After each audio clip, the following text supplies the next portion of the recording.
Hello. Oh, you have to be smarter than the technology, and I am not, and so that's a problem. Hello.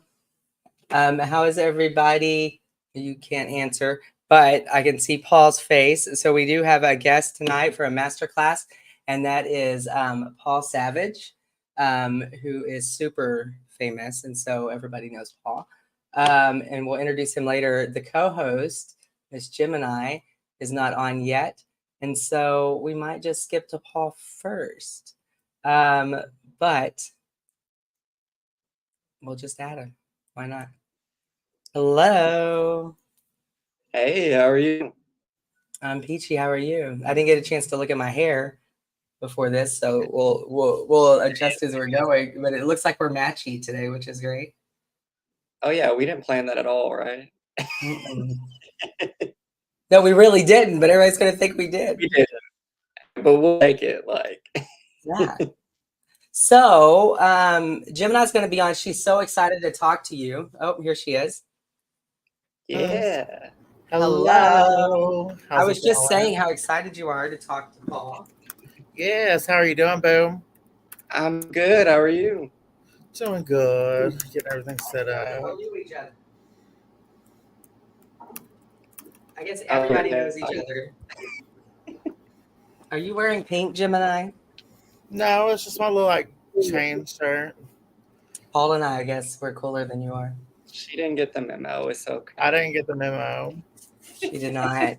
So fun fact, when I had a big old crush on Paul, I had a jacket made with that logo on it in the background. I sure as hell did. Over there somewhere. How weird was I? And I would do it again because he's so adorable. You just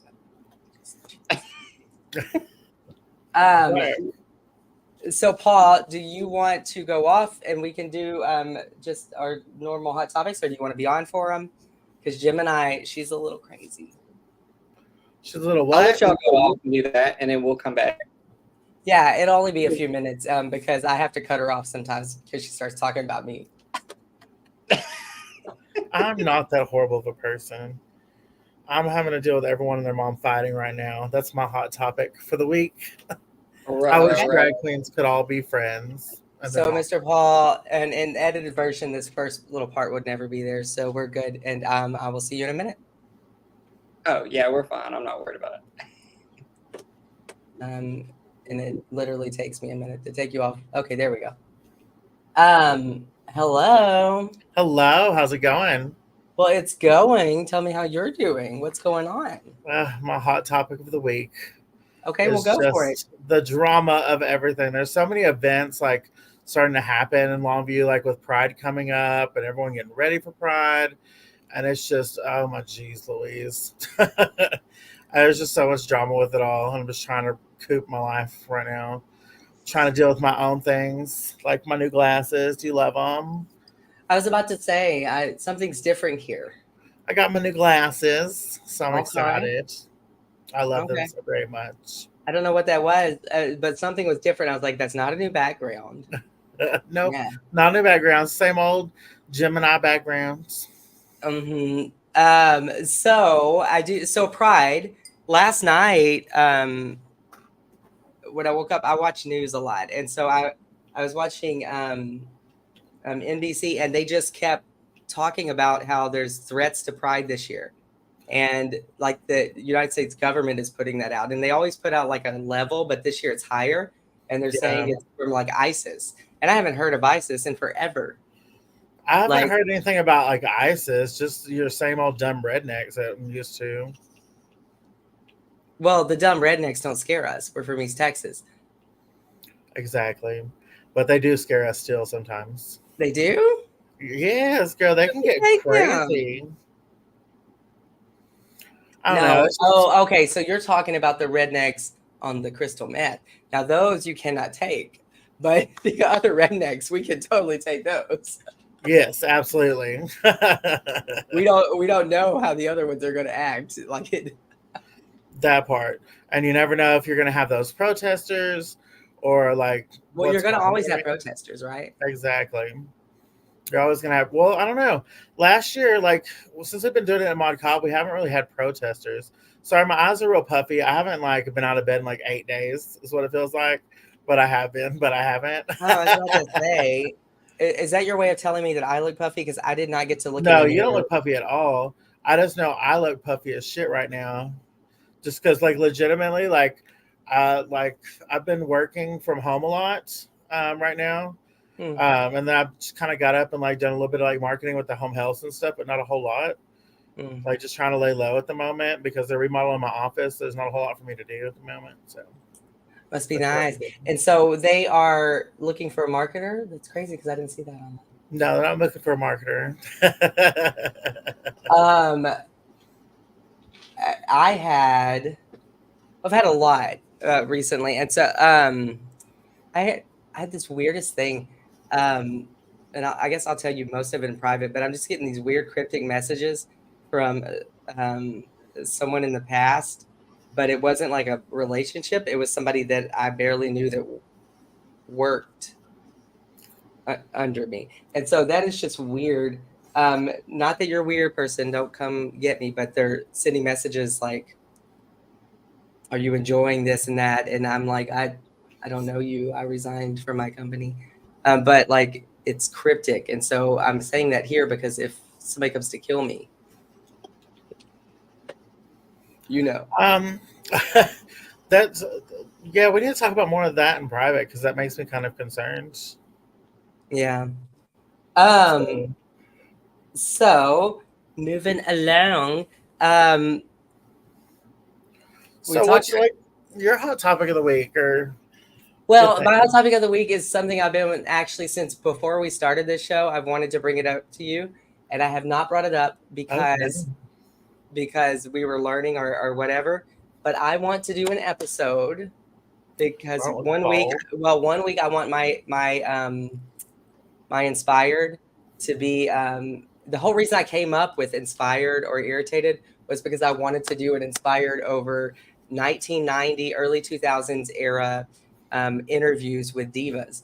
And because if you looked at those, they were all fucking laying on beds. They were like Yeah, that is we did the true. whole interview. Like Mariah would just be like, oh, I'm Mariah. And Madonna was just there vulgar with her coochie showing. And Yeah. I want to do a podcast where we're just laying in our beds, I'm here for it. I would do it. but not like one of those because I saw some other podcasts that do it where they covered up. It's no, I want diva, Right. You diva. want it to look sexified, 90s woman hot kind of thing. Yeah, like you are Yeah. a 1990s diva. And I I didn't can want get to into ask Paul that. to do it today, so I did not ask him. And I But really want to start getting more in drag.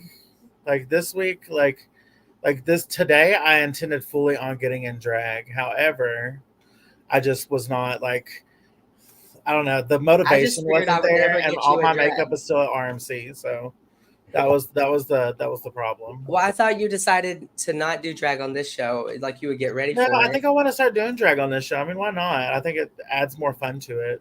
I think But so I just too. maybe not a serious you normally see Gemini drag, but a drag that you Can would you never just see throw me it on? yeah, where I just kind of put a little bit of it on, just kind of very cute and faint, a little petite. Did they not make a filter for that? I mean, we could just find it, and then I it'll be wish, but they no, not that would make me want not Gemini famous. yeah, But you got to not like take that down in you. the background because if you're Yeah, there, you can't have that you means there. I have to find new backgrounds. Yeah. But I want to do the 1990s diva thing because I just think if you look at that, that was so ridiculous, and love every minute of it. Okay. So you already know Paul Yes. and kind of brought him on a minute ago. But so Paul is besides somebody that I have been literally wanting to marry since I have never even met him in person. But I sent him a jacket one time that I had made for Come him. on, jacket. I I'm sorry, I'm not trying to marry you. We're friends. But I'll get you a jacket. I mean, I remember this nice young woman who told me that she was going to send me all this stuff for helping her out over a year ago. And, So the not that I company want has your that stuff email. The anyway. the company, which we now know, But they were going to, she did. She had your address. Elena said she sent it. Well, Elena lied. And I can't That's ask why her. nobody likes her. I like her. I like her a lot. But I'll ask Holly. But I will say that you were also supposed to send me some airbrush makeup. Yeah, which I have actually to show you tonight. I was about to say, because you haven't sent it. I sure haven't, because I never got my stuff. I was like, you made this promise after the fact. You were just coming up with the excuses. Anyway, so Paul, I have been in love with Paul for years, but that is not why he's on. This is not like a tactic just to get close to Paul.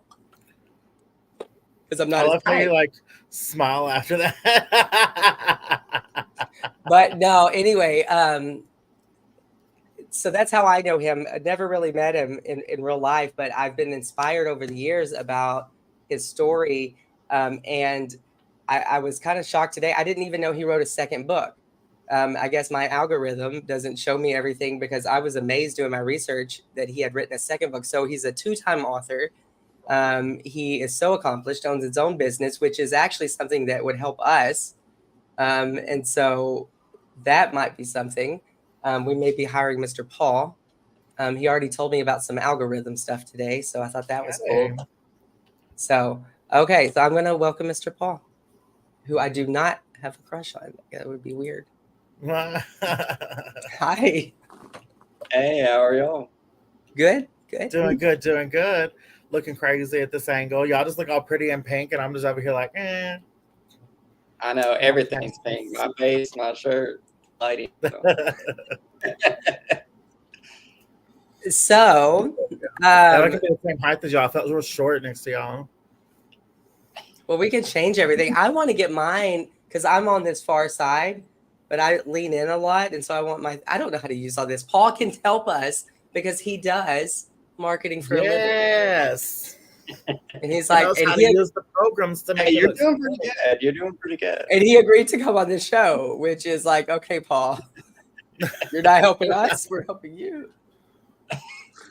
So tell us about you, Mr. Paul, or tell the people who might not know, because you are streaming on Gemini's, the Proudcast, which has a lot of trans women, and then my personal, which has a lot of people from Vietnam. And I don't know why. And yeah.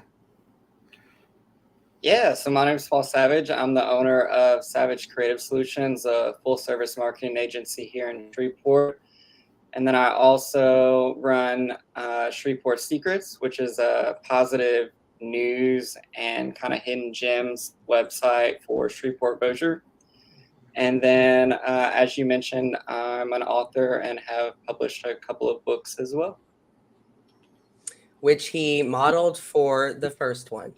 And I found out today he did not model for the second one, but that actually looks like it could be you on the cover. It really does. It really does. Yeah, I should have just said yes, right? Yeah, because I would have bought it. So first thing I have for you, so Shreveport Secrets, you told me about it today. I had never known about it until I saw it right before that. I think that that's kind of interesting.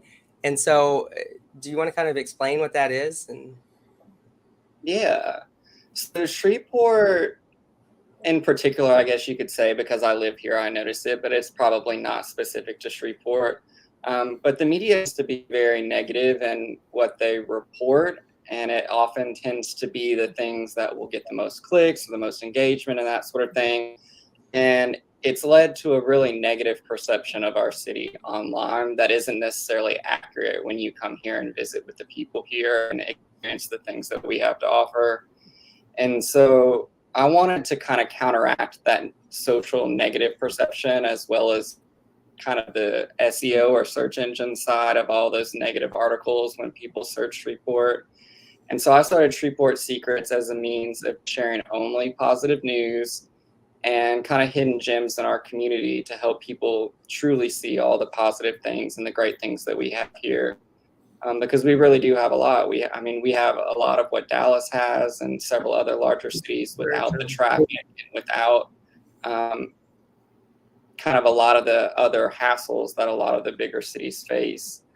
And so that was kind of the catalyst for Short Secrets.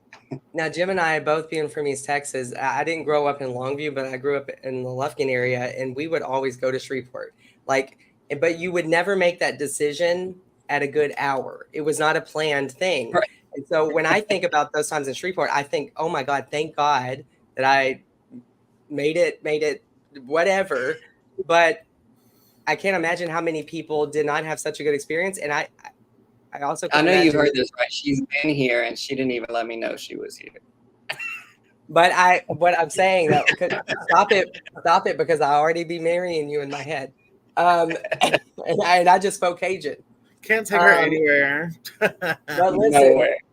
I'm moving in tomorrow. But I would imagine that those experiences and like what outsiders do give it a reputation. Like nobody knows about the real Shreveport outside of it. All they know is the gambling, the fun, because we go there at this hour. And I saw Joan Rivers there one time, and I was so drunk I can't even remember.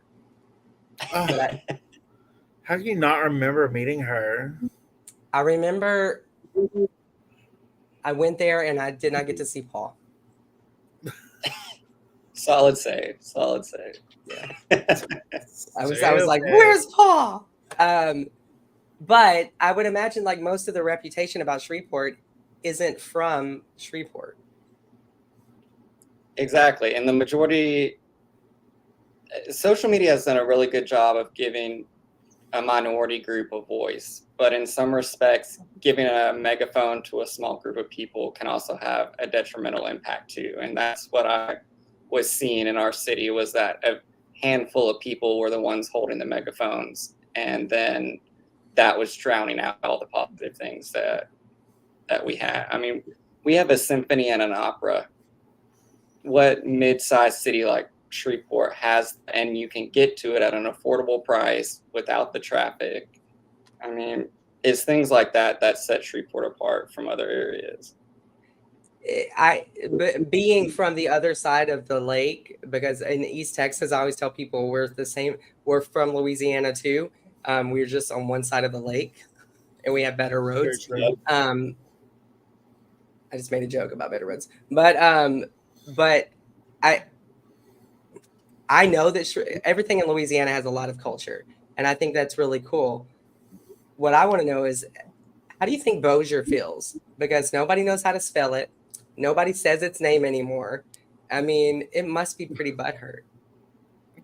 So I don't know that that's completely true. So here's a little short story. When I started Shreveport Secrets, I was like, we're only going to focus on Shreveport. There were other blogs, other sites that kind of promoted Bossier in other ways. And so I was like, you know what? We're going to do strictly Shreveport, promote Shreveport, because nobody's doing that.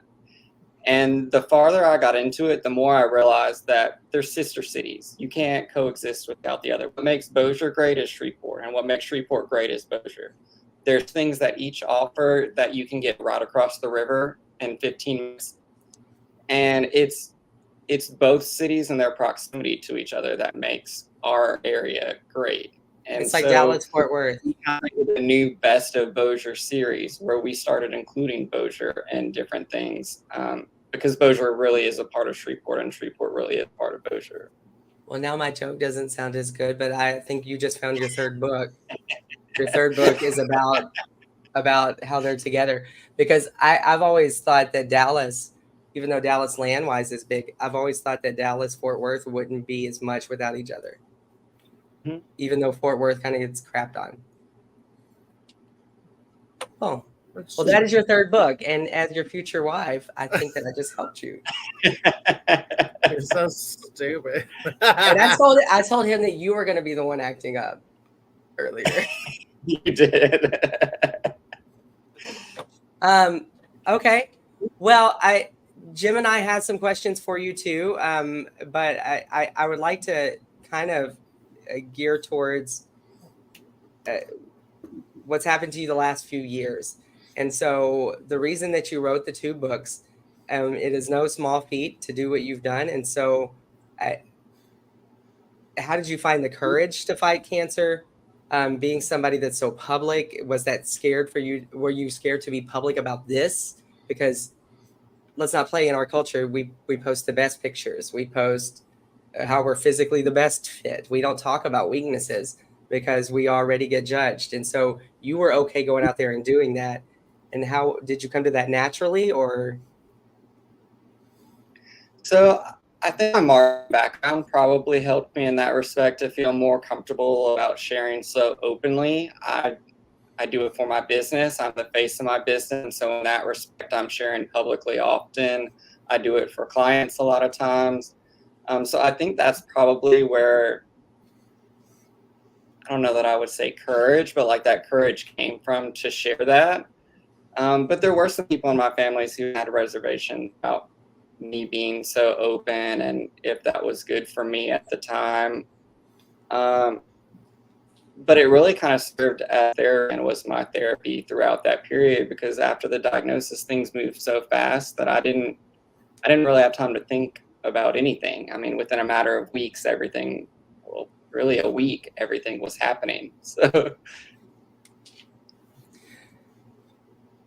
You, were you chronicling everything like in a journal? Like how did you come up with? It's vulnerable to write a book, but I mean, did you recollect everything afterwards? Did you have notes throughout the whole time? Like, yeah, so the truth is it was never meant to be a book. That kind of came about after the fact. The blog post kind of came about as I was starting chemo and getting into my first cycle of chemo. I had an immense amount of support, which was great, but I often couldn't respond to all of the messages or had the energy to respond to all the messages and comments that I was getting, kind of asking how I was doing or if you have an update and that sort of thing. And so having a marketing background, I knew how to design websites. I knew how to set up a blog. I was like, well, I'll just set up a blog. I'll write it once whenever something happens that I feel is important to update people about.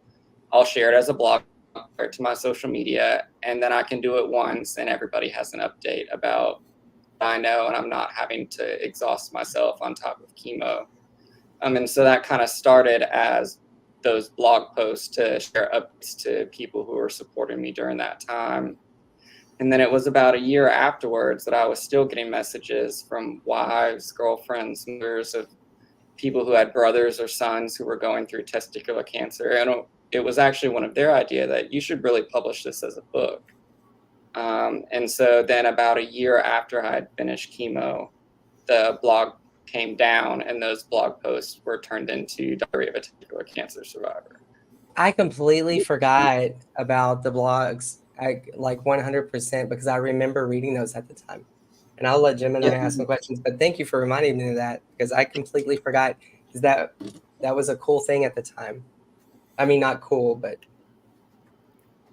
yeah, it worked as a great mechanism for keeping everybody updated and kind of sharing my journey.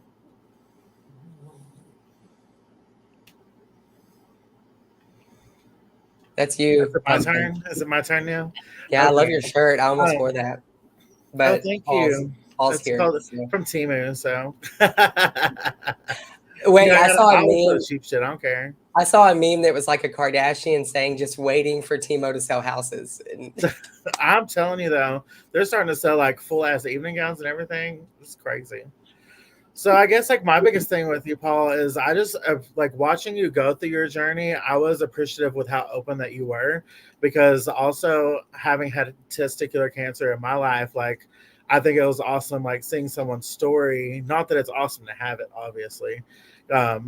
Luckily, like mine was not as harsh as yours. Still emotional, but not as harsh. Like they were able to like take mine out with surgery and stuff like that, and like they just they didn't do like any harsh rounds of chemo or anything like that. We caught it at a very early stage. So something that I really appreciate about you, obviously, is that you were very open about your story and like everything you went through.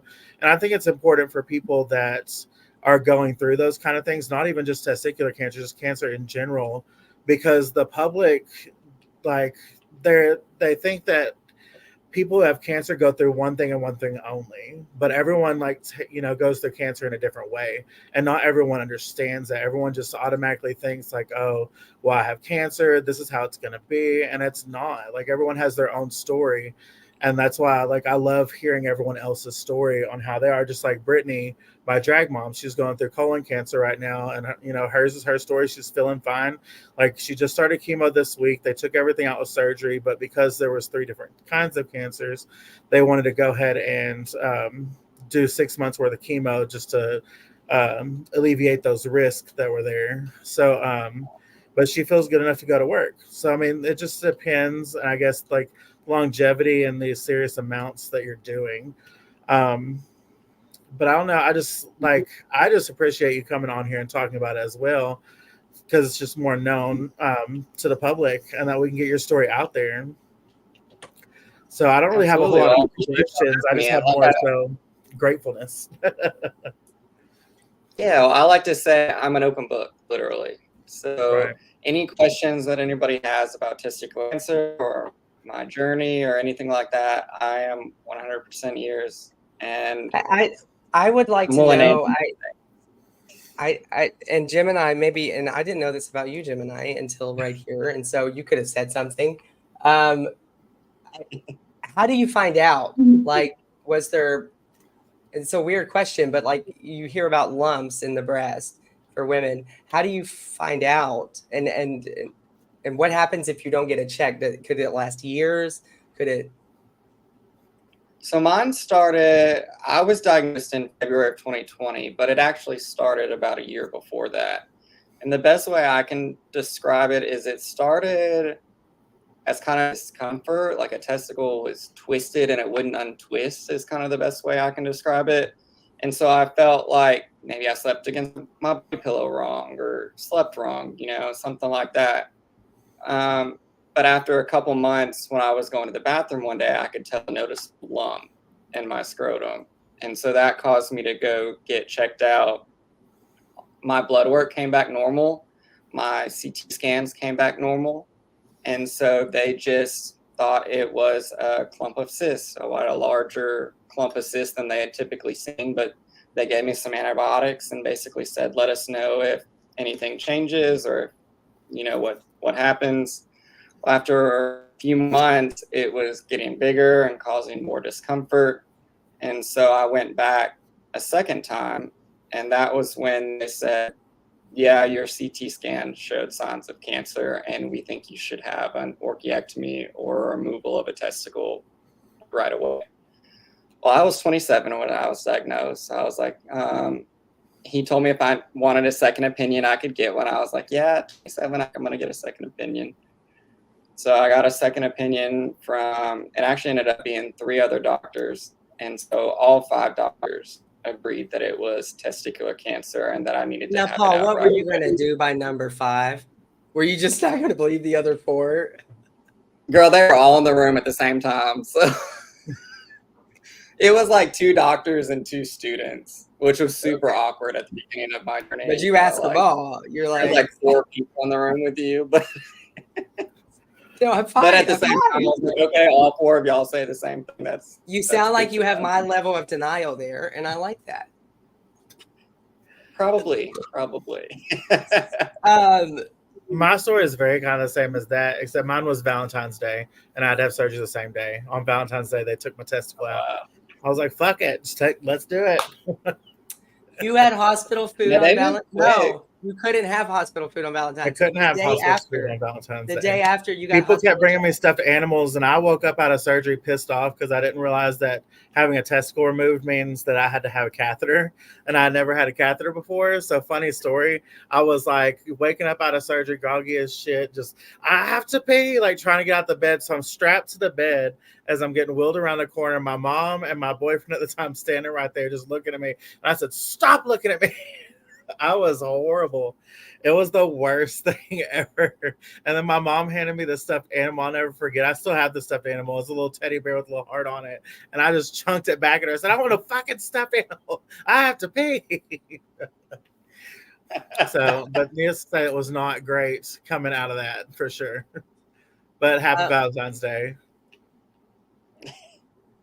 Wow. Dang, that's a rough day. I don't even know how to.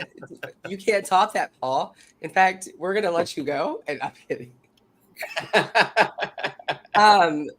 Okay, that's a lot, and I'm gonna have to. Which hospital were you at?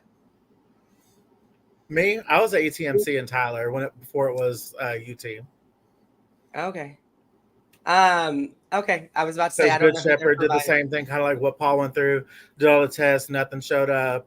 Blah blah blah blah blah, and then all of a sudden I go to ETMC for my second opinion, and everything is like it just happens super quick. And I was like, ah.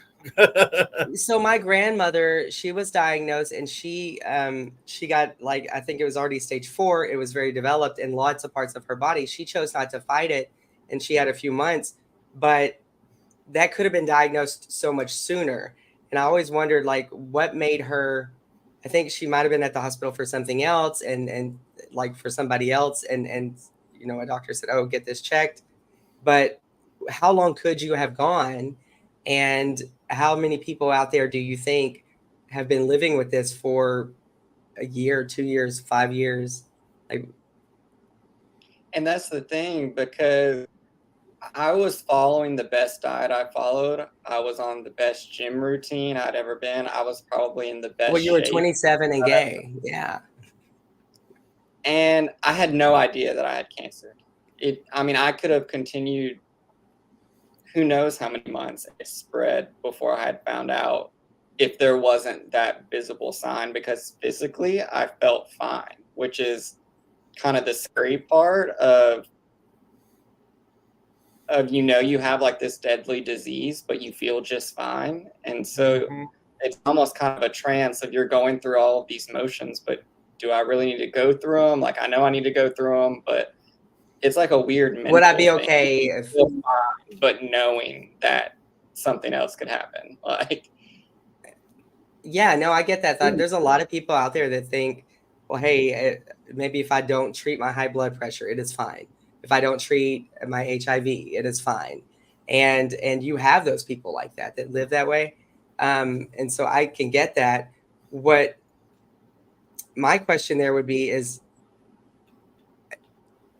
do you now know that you feel better, that wasn't fine? Like, how do people know what isn't fine if they've never experienced it?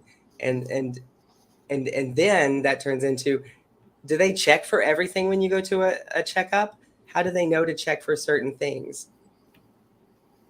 in my case, they didn't. So it was, and part of that was I didn't go to the doctor very often. So, I was 27, I was healthy. I only had insurance at my job that I had at the time when I was diagnosed, which thankfully, God bless, I had.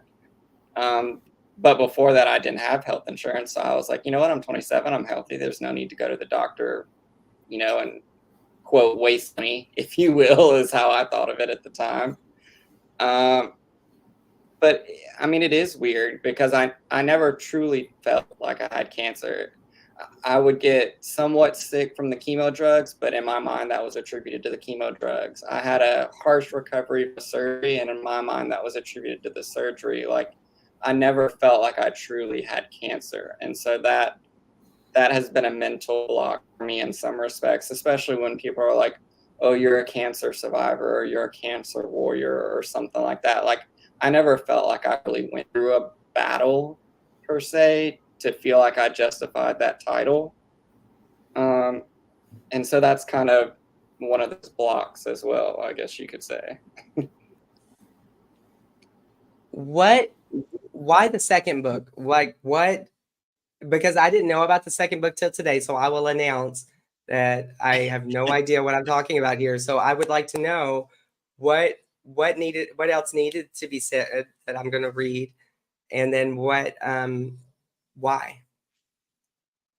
Yeah, so Contentment was my second book, and it's a science fiction novel based on an idea that I had while I was going through treatment. When you're sitting in the chair about to get chemo, they bring these bags out that look like they're just clear white liquid. But they've got extra nurses there. They've got to read your name out to each other, your date of birth, confirm the dosages and everything with each other. And I was, dang, what would like, I'm just trusting these people to put this into my body and trust that it's going to work. What would happen if they added something or something didn't work the way that they hoped it would? And so I kind of dreamt up this scenario where a guy in a very similar situation to me was diagnosed with testicular cancer. But the chemo that he was given gave him the power to control electricity, and kind of what would be the ramifications and consequences of having that power and how his diagnosis would be affected by getting that. And so I kind of dreamt up this plot of this guy in a similar situation, but worse, and used that as therapy to kind of get me through the situation that I was going through. So there's a lot of parts of it that are me and almost specific to my situation. And then there's others that were kind of a little farther out there, obviously, and kind of respect to what I was going through.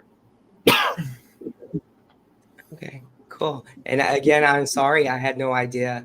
And so I don't want people to think I'm just rude. I told him earlier, I was like, I had no idea until I was doing some stuff today, because I would have already been stalking you through that book. The Gemini, she's letting me tell all the jokes tonight, so she's just letting me crash. What? I'm gonna let you crash. I would never. Okay, cool. So I guess the last thing I had, I kind of referenced it earlier. Besides some of the generic stuff about afterwards, the community, the acronym, I like to call it, like the big old freaking acronym. It's every single person but one classification. If that doesn't say problem, but the acronym is very superficial. And we, like you said, you were in the best shape of your life. You were working out. Like, it is not easy to get old. It is not easy to go through any kind of problems that makes you look weak in our community. How did you mentally prepare for that? Because let's not play. You're Paul Savage. Yeah, so I mean, we do kind of have that perception, and so that was something that I really had to get through. So I went through 3 rounds of chemo that lasted about 3 months, and had 2 different types of testicular cancer. One was resistant to chemo, and one wasn't. They weren't quite sure how much of each, or if I had each. It just appeared to be that way. So they had me go through the chemo first in hopes that maybe that would be the end of it, kind of thing. And after I got through the chemo, they did the CT scan, and there was still testicular cancer up in my abdomen, which meant I had to have what they call an RPLND, which is about an 8-hour surgery where they went in kind of under my right armpit and came across from my stomach and down. So I've got a scar that kind of goes from my armpit across to my stomach and down. And that was one of the tough things that I had to kind of deal with afterwards in my mind. Number one, because I was in the best shape I had been in before. And then now I was going to have this scar, and kind of how would that impact me moving forward?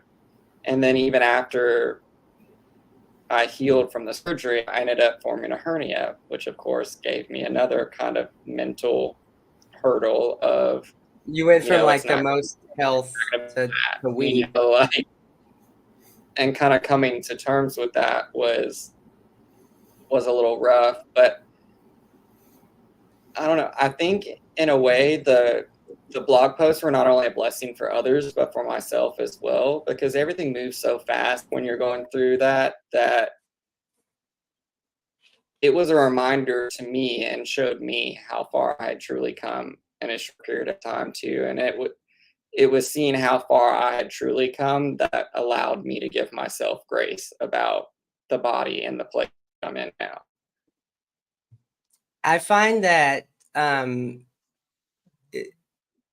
don't know what it would have been like before the love that we get on social media. So there's a lot of hate that we can get, but there's so much love. And I can't imagine, like, if you were out there and you were with a family that didn't support, whether you're gay or you were having cancer and you lived alone and you had nobody around you, what it would be like if that lack of support, that lack of love, that lack of caring was what you thought that was all that was out there. So I have found that social media, for me, I had no idea that East Texas is where all my love is. And like, it's not because of her. But it is. Like, I think you're 100% correct about the blog thing. And I think that was probably very smart, because you're Paul, but I can understand that probably gave you a sense of like, I can do this. It doesn't matter. Like, I'm having a weak day, but I have all these angels that I'm standing on their shoulders. And I feel bad for the people who don't have that, who don't use that as an outlet, because there's so much support out there. Well, and on that note too, you probably don't know about this either because I don't promote it very often. You're not married. But shortly after the book was published, I had multiple people reach out and say, I wish I would have chronicled my cancer journey, or I wish I would have done something similar. And so I actually have this book that's available on Amazon. It's a hardcover. And it has all the different areas for you to track different things that were happening in your journey, how you were feeling that day, notes about it, and it allows you to kind of create a blog post and chronicle your cancer journey the same way that I did. That is really cool. And I mean, it doesn't show that actually yet on online, just so you know. Send me the link for it. I sure will. I believe it's only available on Amazon. Well, I'm on Amazon right now. Like, I'm showing them. And between one of y'all, I only have one computer and my phone has a business call on it right now. So. I'm just waiting for somebody to notice that I changed my last name on here. Oh my God. On that note, I've got to leave you guys. I got to change it back before you leave. Anyway, he's never going to talk to me again. He's like, we're not working for you. I appreciate you coming on, Paul. I hope this is not the last time that I see you. Hopefully we'll get to get on and do some more of this, because Allison likes to start a lot of shit with a lot of people, if you haven't noticed. So, and she likes to say before you go, she gonna drop it before she leaves. Before you go, I would like to know, inspired or irritated? Irritated today, and I think I spoke about that a little bit at the beginning. Just irritated with how people act, like with everything, how immature people are this week. That's why I'm having to jump on a work call at 8:00 at night. Love y'all. Have a good rest of the cast. Mwah. Yeah. Well, I mean, it is coming up to the end anyway. So, Mr. Paul, we talked about this earlier. Before that, what else would you like to say? What would you like all 8 people that are listening to know? So I think the biggest thing is to make sure that we're doing self-checks, because testicular cancer is the #1 cancer in men ages 15 to 45, and it has a 95% curability rate if it's caught early. And if I had known to do self-checks or even how to do them, I could have probably prevented myself from having that major 8-hour surgery and going through a lot more than I did. But the good news is it is curable if it's caught. So just being aware of your own body and knowing what normal feels like, so you know what if something's abnormal, is so important to your health. You often hear about, like we said earlier, women knowing that you self-check, but men, it's perception be strong and everything. How do you get that outreach out there to say, hey, this is important and this is how you do it, and you're talking to younger people? How do you do that? So I think the best way that I do that is just through transparency and honesty about my own journey. So something that I wasn't really planning to get into, but I mean, I got into it on live radio. Oh my God, it's like I'm Barbara Walters here today. I've gotten 2 things. So after I had my orchiectomy, I had the ability or opportunity, however you want to look at it, to get a prosthetic testicle, which a lot of people don't know even exists. kind of laugh looking back at it, because my first thought was, as a graphic designer, I'm like, well, it's got to be symmetrical, you know. I actually had a prosthetic testicle that was put in at the same time as my orchiectomy. Um, so I think And that it's kind of just balances being everything out mentally completely and honest. Yeah, I think it does. Particularly for me, it may not be that way for everybody, but kind of like I said, my brain has that designer brain. So well, no, for I me, think it that probably most people, like, if you like, you're used to something, if it's not there anymore, like, that causes psychological damage. I think as a trans woman, gearing up for things that are going to happen to me, I have 100% read and thought, and like every scenario's in my mind. So when like used to saying that, like, my gosh, why haven't I read that? So like that's, I mean, that makes sense. That makes sense. It's just guys don't talk about those yeah, things. You didn't even know it so existed. for me, it was just a super, like, it didn't feel like it was my body, even though it was in my body at first. Like, I wouldn't look, I wouldn't touch down there for like a week after my surgery, just because I was nervous about what what had happened, you know, like what part of my body was different. And it took getting used to things and like coming around to the treatment, I guess you could say, and all of the surgeries and everything happening so quickly, to come to terms with that and be confident again. Um, but I think it's that transparency that we need more, that will allow more people to become confident too, because I'm sure I'm not the only one that is in that situation or will go through that situation in our lifetime. I like the third book that you just promoted, which by the way, I can't find it on Amazon. So if you give me the link, I'll put it on the edited version of this. Um, Just and sent it to you in the chat. oh, yay. And then, so I had another follow-up question there. And what was the first thing you did when you knew you were okay? And I'm sure that was a euphoria moment, but I know you like to travel. Did you travel? Like, what did you do, even like as a reward to yourself for surviving? So I didn't travel. I was diagnosed in February of 2020. So the majority of my journey was kind of through the entire COVID pandemic, which played an interesting role. But I think the first time I realized I was going to be okay was after my RPL&D surgery. It took about 2 days for the doctor to come in, but to say the word remission, which is the only word I wanted to hear after all that. And I remember I basically just completely broke down. And there's a chapter about that in the book, about how I called basically my family members one by one from the hospital, because I was by myself. I wasn't allowed to have anybody with me at that point because of COVID. And just, I could barely get the words out, and they were thinking something was wrong. And I'm like, no, it's actually positive.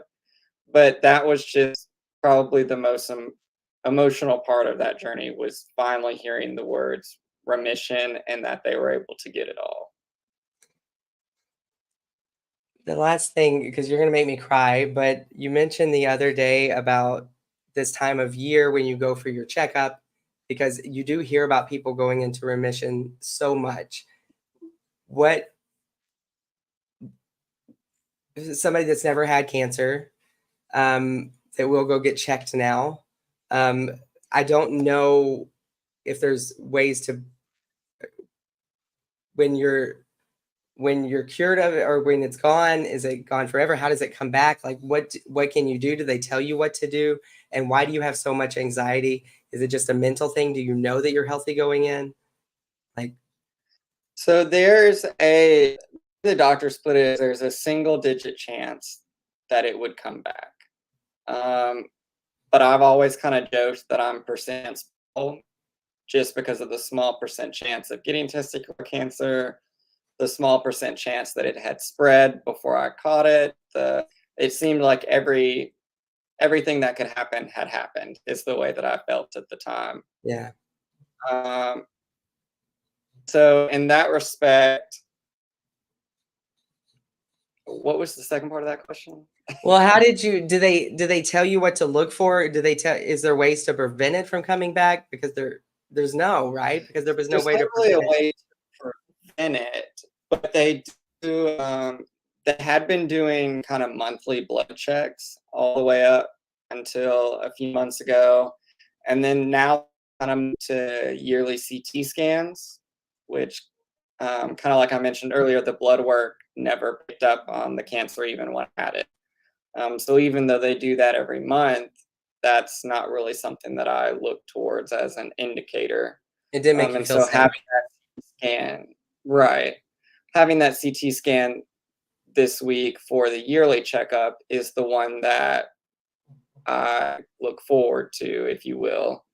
But it's also one of the most stressful because I know if there's going to be an indicator, it's likely going to be in that scan. And How there long do you have to was, wait for all those results? Is it pretty instant, I think? so we had the scans on Monday and a results appointment on Tuesday, thankfully. So it's usually pretty quick. But going back to kind of that support thing, I remember there was a guy that I met. He was actually in our community that when I was going through this journey, and he was only 24, 23. So he was slightly younger than me at the time. But we were going through testicular cancer together. But his had progressed to stage 4. And I'll never forget, right before my birthday that year, he went into hospice. And he would still message me from hospice and ask how I was doing with my journey and if I was okay.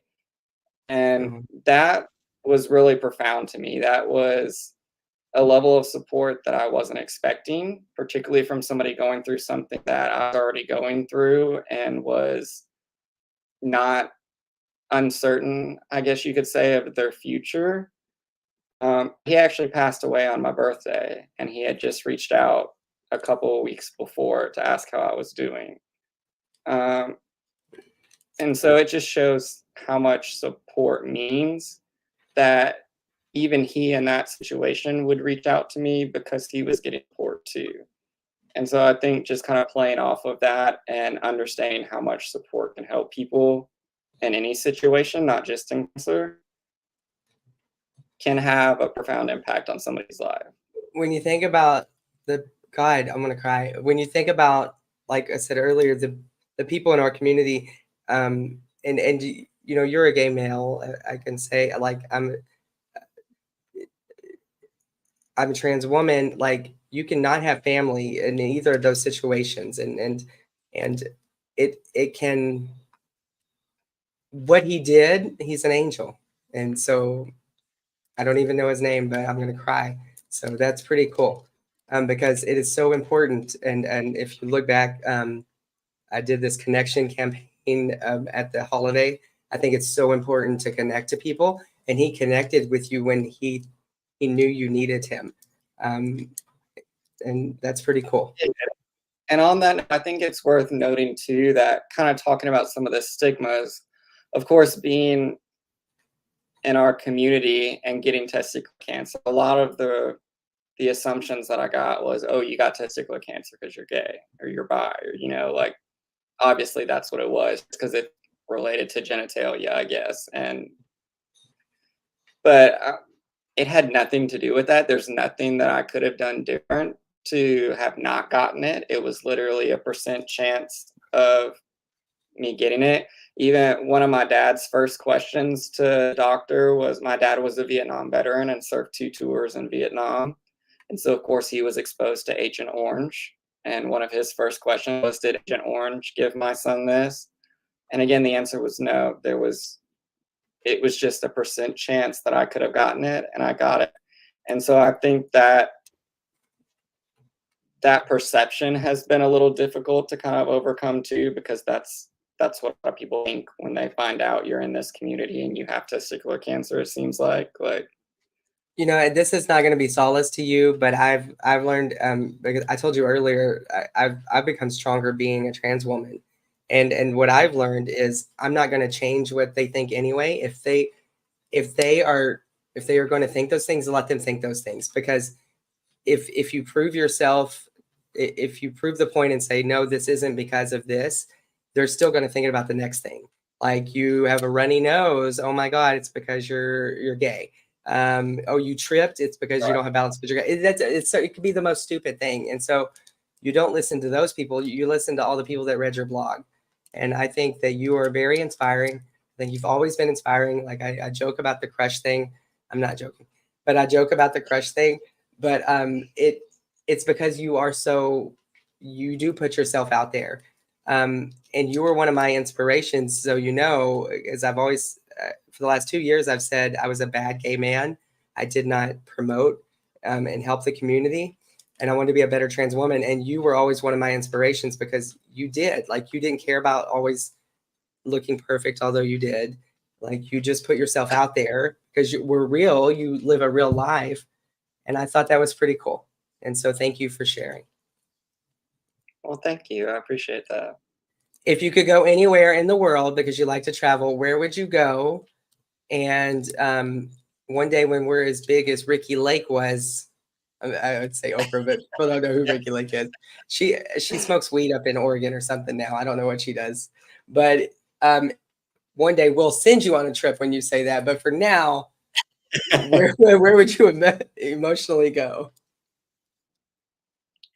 So back when I was in college, we of course had to take language electives. I took Spanish in high school, started taking Spanish in college, and then changed that major shortly after I got back from studying 2 weeks abroad in Paris, France.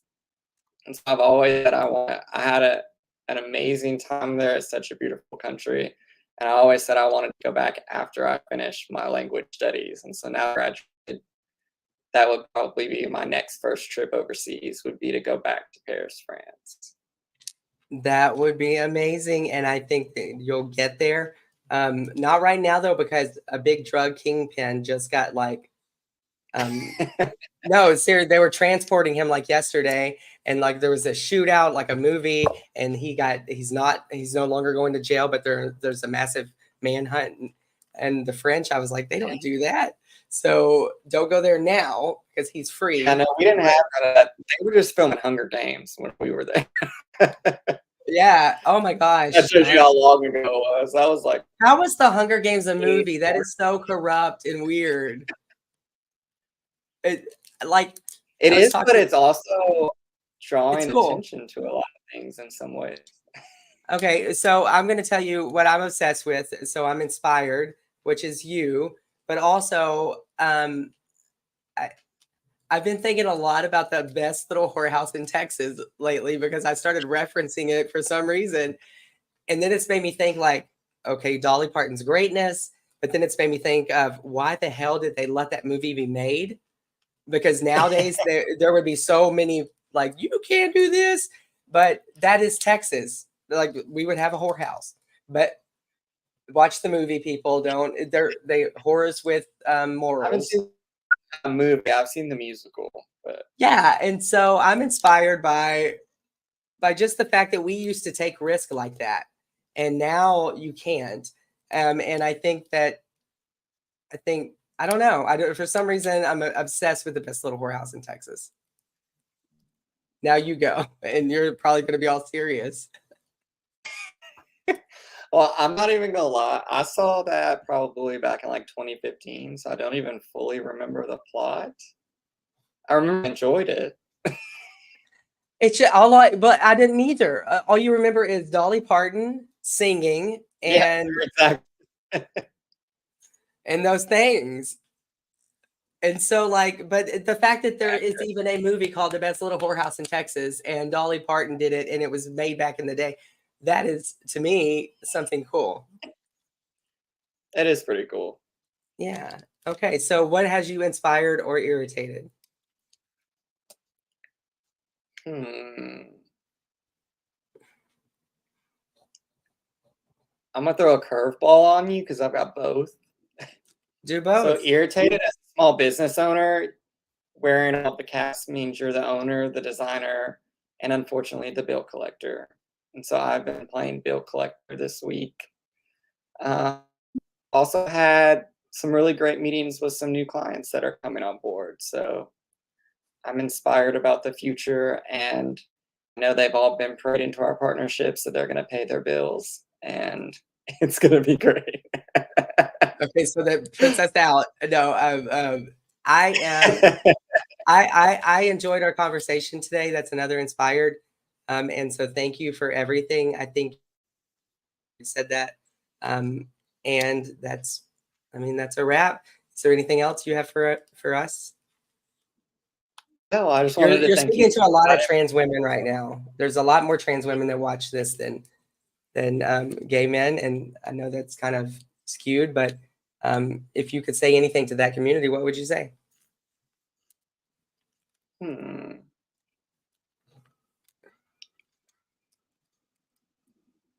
I think I would say probably. So one of the main messages that I wanted to convey through the blog post that ultimately became the book was that you can find hope, positivity, and faith even in the darkest of times. And humor plays a big part in that, especially in our community. And so I just would really encourage everyone to take a moment and reflect, because sometimes things move so fast, you don't have time to do that, because there really is positivity, hope, and faith in every situation if we look for it. And so I just encourage you to look for it and find that for your life.